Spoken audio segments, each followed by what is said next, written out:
Terima kasih kepada Bapak Gembala yang berikan kesempatan bagi saya untuk menyampaikan firman Tuhan. Mari kita buka Alkitab kita yang terambil dalam kitab Amsal pasal 28 ayat 14. Amsal pasal 28 ayatnya yang ke-14.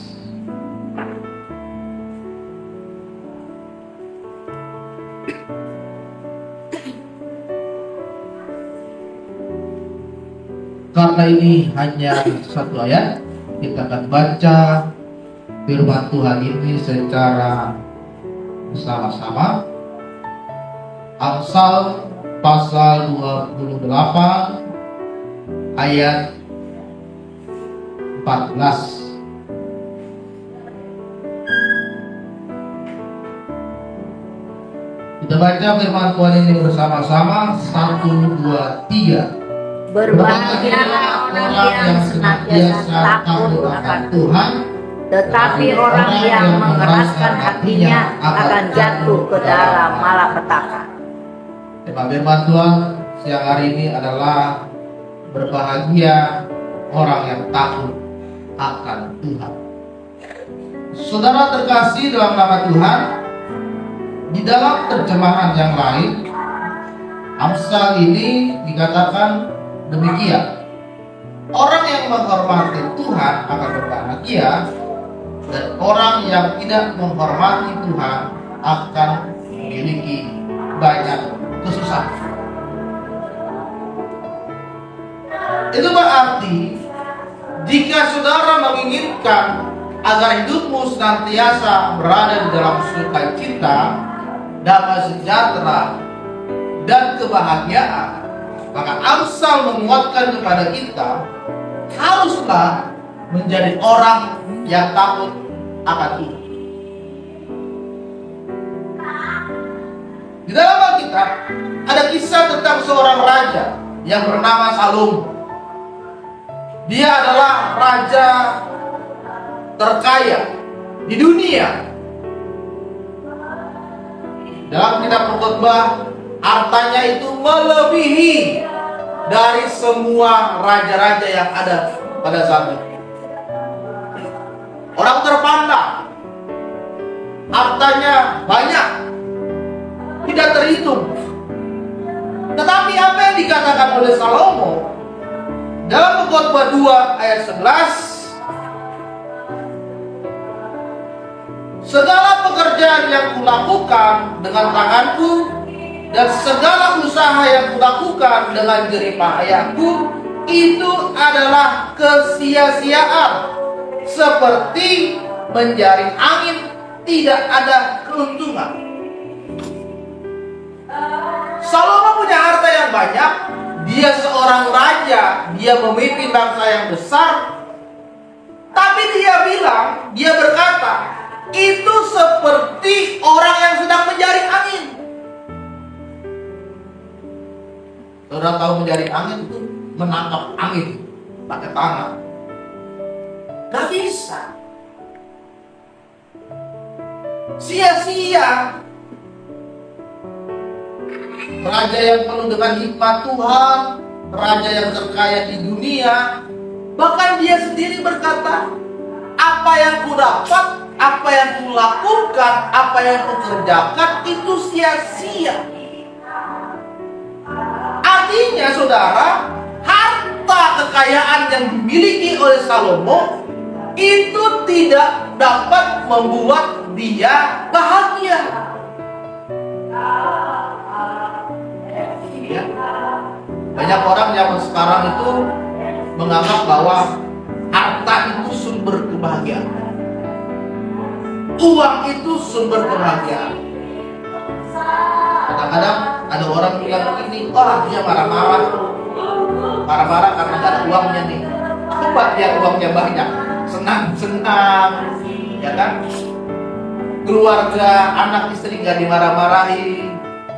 Coba kalau gak ada uang, marah-marah terus dia. Padahal bukan itu sumber kebahagiaan kita. Salomo sendiri bilang, kekayaan yang kudapat itu sia-sia seperti menjadi angin.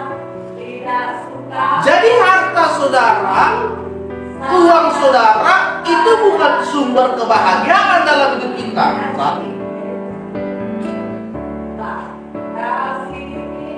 Lalu ada seorang bernama Michael Jackson. Kita tahu artis ini. Dia dikenal sebagai King of Pop, rajanya penyanyi pop laki-laki. Lagunya terkenal di mana-mana, di seluruh dunia. Semua orang tahu lagu dari Michael Jackson. Dia punya rumah yang sangat besar seperti istana. Ya. Tapi apa yang dikatakan oleh Michael Jackson? Dia berkata, popularitas itu tidak membuat aku bahagia. Aku malah berada di dalam kesunyian. Orang kenal dia, orang tahu dia artis. Lagunya dikenal oleh orang di seluruh dunia. Tapi Michael Jackson berkata, saya tidak bahagia. Saya sendirian. Jadi bukan harta yang membuat kita bahagia, bukan popularitas yang membuat saudara bahagia. Apa yang kita kejar dari popularitas? Orang kenal kita itu untuk apa? Apakah kita mau dihormati orang? Bukan.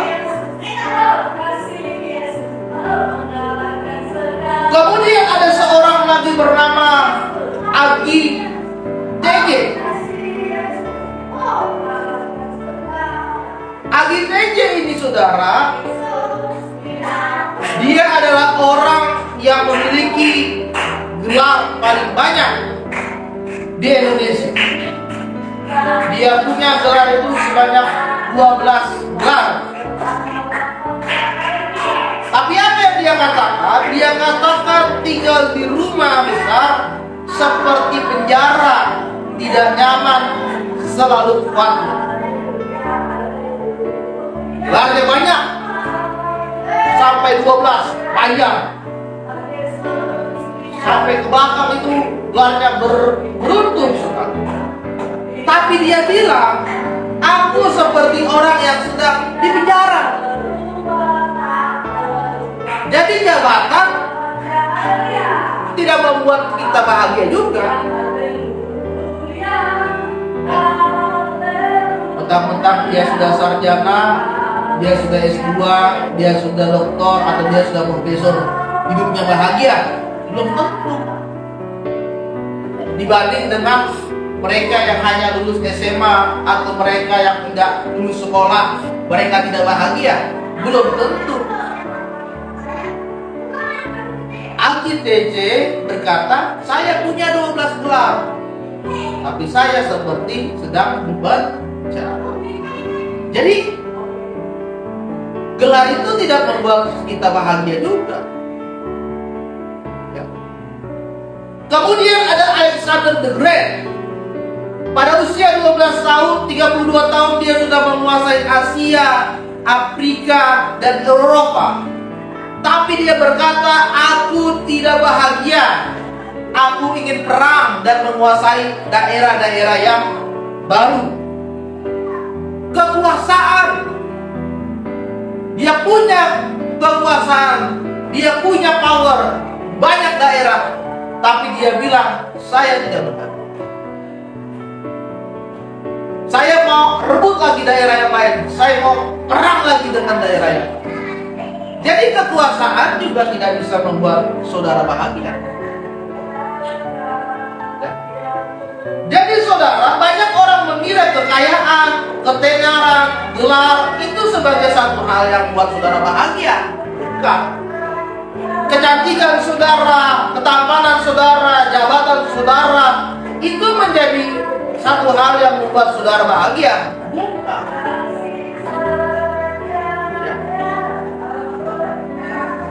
Uang saudara bukan menjadi itu sumber kebahagiaan saudara, bukan. Karena uang bisa membeli tempat tidur yang indah, tapi uang tidak bisa membeli tidur yang nyenyak. Orang yang mengalami penyakit insomnia mau tidur di ranjang semahal dan seenak apapun, dia nggak bisa tidur. Dia punya uang beli ranjang yang ratusan juta, yang empuk sekalipun, tetap tidak bisa tidur. Dan itu berarti uang tidak bisa beli semuanya. Uang bisa beli makanan saudara yang lezat dan enak-enak, tapi uang tidak bisa membeli selera orang. Ada orang itu tidak senang makan makanan seafood. Kita ajak makan seafood, harganya sampai berjuta-juta, tetap dia nggak mau makan, karena bukan untuk seleranya. Ada orang tidak senang makan B2 panggang. Kita ajak ke Lampung, kita tawarkan panggang, tetap tidak mau makan, karena bukan itu seleranya dia.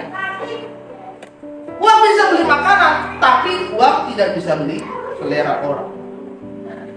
Uang bisa beli obat, tapi uang tidak bisa membeli kesembuhan dan kesehatan kita. Ya. Sudah ke Penang, operasi di Penang. Sudah ke Cina, operasi di Cina. Punya uang, apakah dia sudah pasti sembuh? Belum. Karena yang menyembuhkan dan memberikan saudara kesehatan bukan uang saudara, tapi Tuhan. Uang bisa membeli tempat hiburan, bisa membawa saudara untuk wisata, tapi uang tidak bisa membeli kedamaian dan ketenangan pikiran saudara saat ini. Saudara punya uang, jalan-jalan ke puncak. Saudara punya uang, jalan-jalan ke Bandung. Tapi kalau pikiran saudara masih memikirkan masalahmu, saudara ke Bandung, tetap pikirannya masalah terus. Gak ada tenang-tenangnya juga. Saudara ke puncak, refreshing. Tapi kalau yang ada di dalam pikiran kita, masalah kita pikirkan terus, ya gak juga, gak refreshing juga ke puncak. Gak tenang, gak damai hati saudara. Jadi uang itu tidak juga bisa membeli ketenangan dan kedamaian hati saudara. Lalu bagaimana cara kita memperoleh kebahagiaan yang sejati? Amsal 28 tadi berkata, jika saudara ingin hidup bahagia di dunia ini, maka mulailah dengan hidup yang takut akan Tuhan. Amin. Amin. Kamus Webster mengatakan rasa takut itu sebagai suatu perasaan gelisah, tidak tenang, atau takut terjadi bahaya, kejahatan, dan kengerian. Itu takut yang dimiliki oleh manusia. Kita takut ketinggian, kita takut bahaya, kita takut orang berbuat jahat kepada kita. Itu takut menurut manusia. Tetapi saudara, di dalam kitab Amsal itu yang tadi kita baca, takut di sini bukan maksud takut yang seperti itu. Bukan takut kita celaka, bukan takut kita bahaya, bukan takut kita mendapatkan kejahatan. Tetapi rasa takut akan Tuhan yang dituliskan oleh Salomo itu merupakan rasa penghormatan kita kepada Tuhan. Rasa kagum, rasa hormat yang sangat tinggi karena kita mencintai Tuhan kita. Bukan karena takut akan kita dihukum oleh Tuhan, bukan karena takut kita dimasukkan ke dalam neraka, tetapi takut akan Tuhan adalah kita hormat kepada Tuhan, kita tunduk kepada Tuhan, kita kagum akan Tuhan, sehingga apa yang diperintahkan oleh Tuhan kita lakukan. Jadi takut akan Tuhan itu adalah rasa hormat dan tunduk akan Tuhan Yesus di dalam hidup saudara. Amin. Pertanyaannya sekarang, apakah saudara sudah takut akan Tuhan? Kalau saudara sudah takut akan Tuhan, kenapa masih buat dosa? Kalau saudara takut akan Tuhan, kenapa tidak pernah ke gereja? Kalau saudara takut akan Tuhan, kenapa Alkitab tidak pernah dibaca? Kalau saudara takut akan Tuhan, kenapa tidak pernah berdoa? Ada orang sudah berumur, disuruh doa makan, nggak mau. Hanya disuruh doa makan, nggak mau. Kenapa? Nggak bisa Pak, harus. Hanya disuruh doa makan, nggak bisa. Ada orang disuruh ngajar sekolah minggu, hanya suruh ajar sekolah minggu, nggak mau Pak. Kenapa? Saya nggak ngerti, karena saya nggak pernah baca Alkitab. Hanya ngajar sekolah minggu, bukan disuruh khotbah di sini, nggak bisa. Kalau saudara takut akan Tuhan, kenapa hidupmu masih berada di dalam dosa? Bukankah Kristus sudah menebus dosa saudara saat ini? Tetapi kenapa hati saudara masih diselimuti oleh dosa dan menikmati dosa itu? Kenapa? Karena kita sudah nyaman akan dosa itu. Mabuk, judi, berkata kasar, tinggal tangan, apalagi selingkuh sana sini, bohong, nipu orang. Ya. Karena sudah terbiasa dengan dosa itu, susah dilepas, sulit untuk dilepas. Karena sudah nyaman, saudara. Sama seperti ada seorang anak murid kami. Dia sudah merokok dari SD. Dia masuk rumah sakit karena sudah batuk-batuk darah. Dokter sudah bilang tidak boleh merokok, harus berhenti. Saya ketemu di luar sana masih merokok orang. Padahal sudah batuk-batuk darah, tapi dia masih merokok. Itu namanya orang yang bebal, keras kepala, orang yang tidak takut akan Tuhan. Oleh sebab itu saudara, siang hari ini apa yang akan kita lakukan? Kenapa kita harus menjadi orang yang takut akan Tuhan? Ada beberapa hal yang kita pelajari. Yang pertama, orang yang takut akan Tuhan akan memperoleh hikmat dan pengetahuan dari Tuhan. Amsal 1 ayat 7 berkata, takut akan Tuhan adalah permulaan pengetahuan, tetapi orang bodoh menghina hikmat dan didikan Tuhan. Salomo berkata kepada Tuhan, Tuhan, aku tidak mau harta, aku tidak mau kekayaan akan dunia ini. Tuhan, aku hanya butuh hikmat-Mu.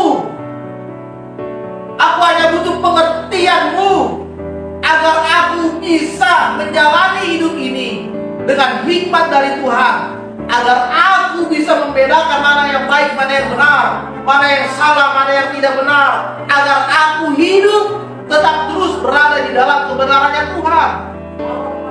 Salomo tidak minta harta, Salomo tidak minta kekayaan, Salomo tidak minta kekuasaan, tetapi dia bilang kepada Tuhan, Tuhan, berikanlah hikmat-Mu kepada. Orang yang takut akan Tuhan adalah orang yang memiliki hikmat akan Tuhan. Artinya hikmat akan Tuhan membawa saudara untuk mengenal Tuhan lebih dalam lagi, mengenal Tuhan lebih dekat lagi dalam hidup saudara, memahami apa yang menjadi rencana Tuhan dalam hidup saudara saat ini.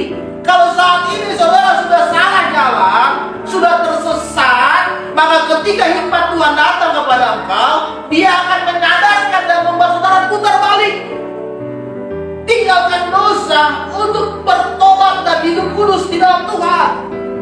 Makanya kita butuh hikmat Tuhan agar tahu mana yang benar, mana yang salah. Agar apa? Tidak menjadi orang yang bodoh. Bodoh di dalam kitab Amsal ini adalah orang yang bodoh hati. Bodoh hati itu apa sih saudara? Bodoh hati itu adalah orang yang sudah kenal Yesus, orang yang sudah menjadi percaya kepada Yesus, ya, orang yang sudah belajar tentang firman Tuhan, orang yang sudah dengar firman Tuhan, tapi firmannya nggak dilakukan. Itu bodoh hati, ya. Bukan bodoh pikiran, bodoh hati. Makanya Amsal berkata dia orang yang bodoh hatinya. Sudah diajak ke gereja, nggak mau gereja, ya. Sudah diajar firman, tidak mau belajar firman. Nanti kalau ada masalah datang gereja. Kalau sakit, cari Pak Pendeta. Kalau mau kawin, cari Pak Pendeta. Setelah itu nggak kelihatan batang hidungnya. Banyak begitu saudara. Di gereja kami di Kedoya banyak.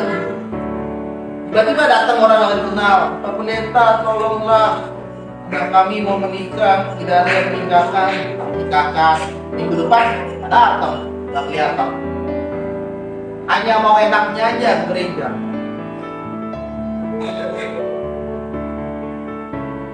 Amsal 9 ayat 10, permulaan hikmat adalah takut akan Tuhan dan mengenal yang Maha Kudus. Saudara harus tahu siapa Tuhan saudara di dalam diri saudara saat ini. Karena kalau saudara tidak tahu Tuhan, saudara seperti orang buta yang sedang meraba-raba gajah. Ada gajah besar, kemudian dia buta, tidak melihat. Dia bilang, wah, ini badannya besar nih, harimau kali ini, badak kali ini. Dia pegang kakinya, wah, kakinya panjang. Jangan-jangan ini jerapah kali. Orang buta yang sedang meraba-raba gajah. Artinya nggak tahu itu, nggak kenal itu. Kalau ini gajah, seolah-olah dia kenal, padahal enggak.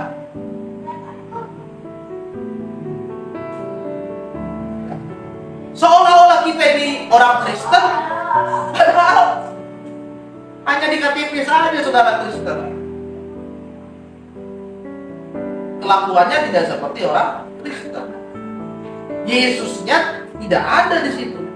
Makanya firman Tuhan katakan, takutlah akan Tuhan agar Tuhan berikan kau hikmat. Hikmat itulah yang akan membuat saudara menyelesaikan masalah yang ada saat ini. Berpikir yang berasal dari Tuhan, itu hikmat.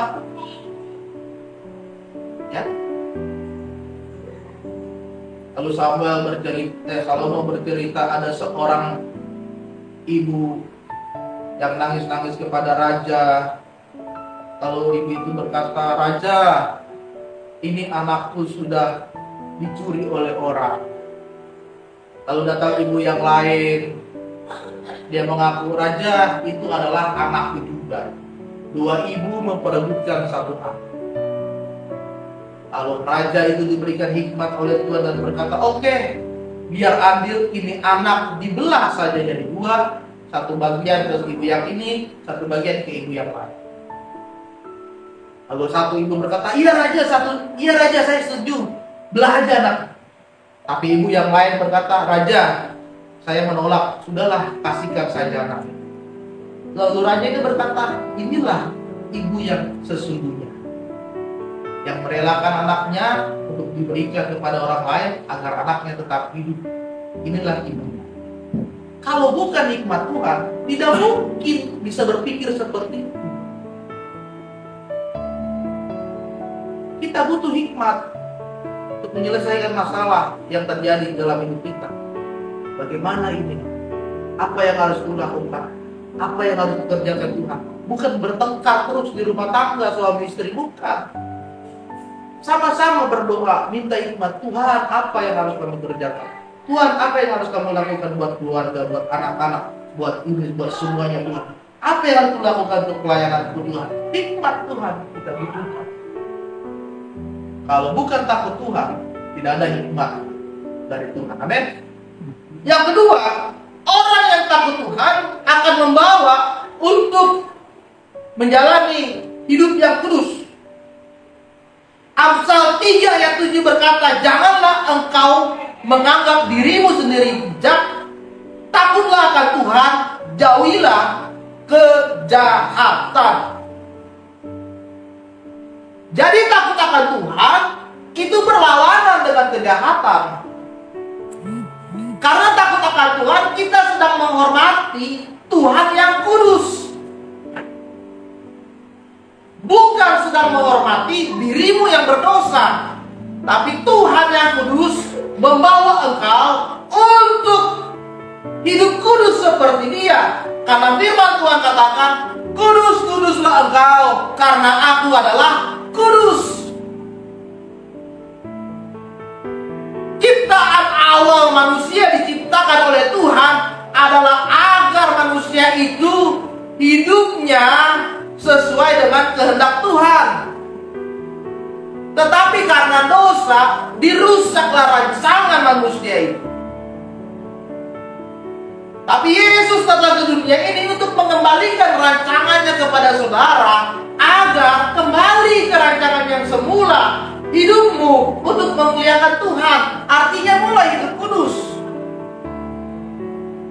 Kudus itu artinya adalah kita terpisah dengan dunia ini, terpisah dengan dosa, terpisah dengan hidupmu yang lama, terpisah dengan caramu yang lama. Lepaskan dosamu yang lama, minta pengampunan dari Tuhan. Jangan kembali melakukan dosa. Hidup yang baru, memulai yang baru, tinggalkan yang lama dalam lembaran yang baru dari Tuhan. Itu kudus. Yesus datang ke dunia bukan untuk orang-orang yang benar, tetapi untuk orang-orang berdosa. Agar apa? Agar orang-orang yang berdosa diberikan kesempatan untuk bertobat. Jika Tuhan berikan waktunya sekarang buat saudara, sekaranglah waktunya untuk bertobat. Bertobat. Ya. Di daerah kami ada kebakaran. Kalau saudara pernah dengar kemarin ditanya, di daerah Pademangan itu terjadi kebakaran. Rumahnya di pinggir rel kereta. Jam 4 pagi saudara, bapaknya bakar sampah, kemudian dia tinggal mau beli kopi. Tiba-tiba ada kereta lewat, apinya itu terbawa ke rumah. Saudara tahu lah, rumah-rumah pinggir rel itu kan rumah-rumah kayu semua. Jadi terbakarlah 4 rumah di sepanjang rel itu. Satu keluarga meninggal. Anak istrinya, anaknya yang masih kecil, SD, istrinya lagi mengandung sama neneknya. Kenapa ya? Suaminya selamat, anak dia keluar. Tapi kena luka bakar karena ingin menyelamatkan keluarganya, tidak bisa. Semuanya meninggal dengan luka gosok yang tidak dikenali. Dan kemarin hari Kamis kalau tidak salah, presiden sampai wakil presiden sampai datang, Mas Gibran ya, tapi datang melihat lokasi. Ya. Anaknya paling kecil kelas 5 SD. Itu habis itu saudara, tidak tersisa satupun. Kalau itu terjadi di dalam hidup kita, saudara masih buat dosa, tiba-tiba terjadi musibah, kapan bertobatnya? Kapan bertobatnya? Mumpung Tuhan masih kasih saudara waktu hidup untuk bertobat, ya lakukan. sekarang. Kalau begitu kita nggak tahu, saudara. Bapaknya cuma bakar sampah, terus dia ke warung buat beli kopi, tiba-tiba boom.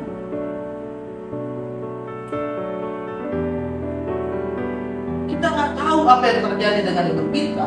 Kita tidak tahu kapan, berapa lama waktu kita di dunia ini. Tapi Tuhan menginginkan agar hidupmu saat ini untuk jauhi kejahatan. Kalau kemarin saudara berbuat jahat, ya bertobat, minta ampun sama Tuhan. Jangan buat jahat lagi. Jangan buat dosa lagi. Jangan tambah-tambah dosa lagi. Kapan waktunya saudara bertobat? Waktu saudara sakit dulu, dirawat di rumah sakit, pakai selang, baru bilang, pendeta saya mau bertobat. Harus seperti itu cara bertobat saudara. Apa tunggu saudara kena kecelakaan dulu, kena musibah dulu, hanya berbaring di rumah, tidak bisa bergerak, lalu bilang, Pak Pendeta saya mau bertobat. Apakah harus begitu cara bertobat kita sekarang? Tapi firman Tuhan katakan, mari kita kudus, jauhilah.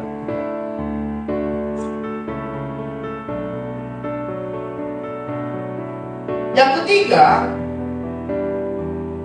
takut akan Tuhan itu dapat memperpanjang umur saudara. Amsal 10 ayat 27 berkata, takut akan Tuhan memperpanjang umur, tetapi tahun-tahun orang fasik diperpendek.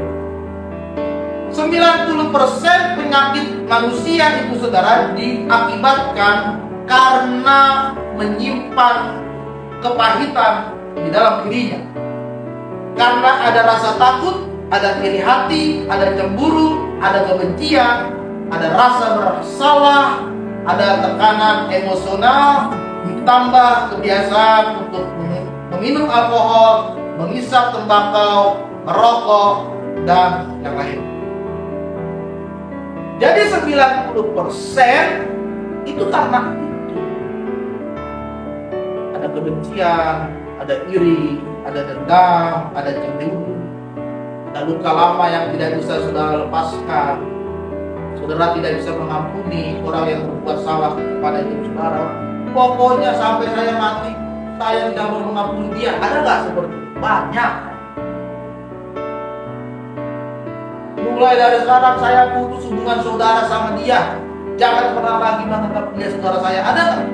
Jangan menganggap dia lagi anak saya. Jangan anggap dia lagi orang tua saya. Putus hubungan. Ada? Ada. Ya. Firman Tuhan katakan itu dapat memperpendek umur saudara. Tapi kalau saudara takut Tuhan, hidupmu benar, hidupmu berada di dalam jalannya Tuhan, Tuhan akan memperpanjang umur saudara. Sampai kapan? Ya bisa sampai 90 tahun. Saya punya yayasan itu umur sudah 90 tahun. Tapi setiap minggu masih datang ke sekolah, masih sehat. Ya. Kemarin presiden kita ulang tahun ke-74, masih sehat, pimpin negara ini 74 tahun.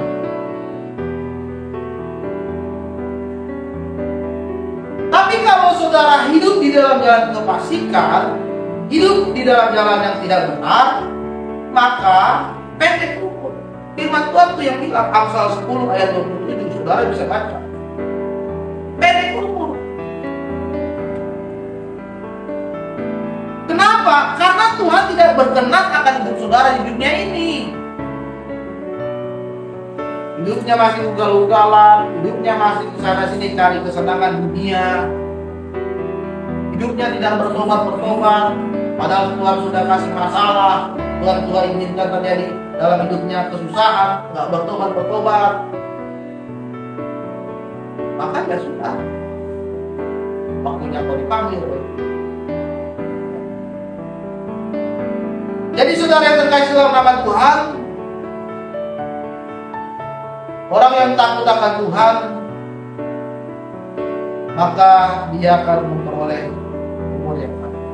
Dan yang terakhir, yang keempat, orang yang takut akan Tuhan akan mendapatkan berkat yang besar. Amsal 22 ayat 4 berkata, ganjaran kerendahan hati dan takut akan Tuhan adalah kekayaan, kehormatan, dan kehidupan. Firman Tuhan jelas bahwa upah yang diberikan oleh Tuhan bagi setiap orang yang takut akan Tuhan adalah kekayaan, kehormatan, dan kehidupan. Ya. Apa yang menjadi kekayaan dari dunia ini?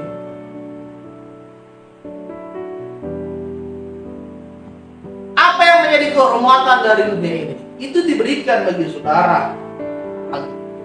Tapi saudara harus mulai memberikan diri untuk takut. Kebahagiaan dari dunia ini diberikan kepada saudara, asalkan saudara hidup di dalam takut akan Tuhan. Kebahagiaan bukan karena uang. Yang penting bisa makan, berkumpul dengan keluarga, bisa senang, bahagia sama keluarga. Itu Tuhan berikan. Kalau saudara takut akan Tuhan, meskipun uang saudara pas-pasan, meskipun hidup saudara kekurangan, meskipun saudara ada masalah, tapi kok bisa tetap bahagia bersama keluarga, itu diberikan oleh Tuhan.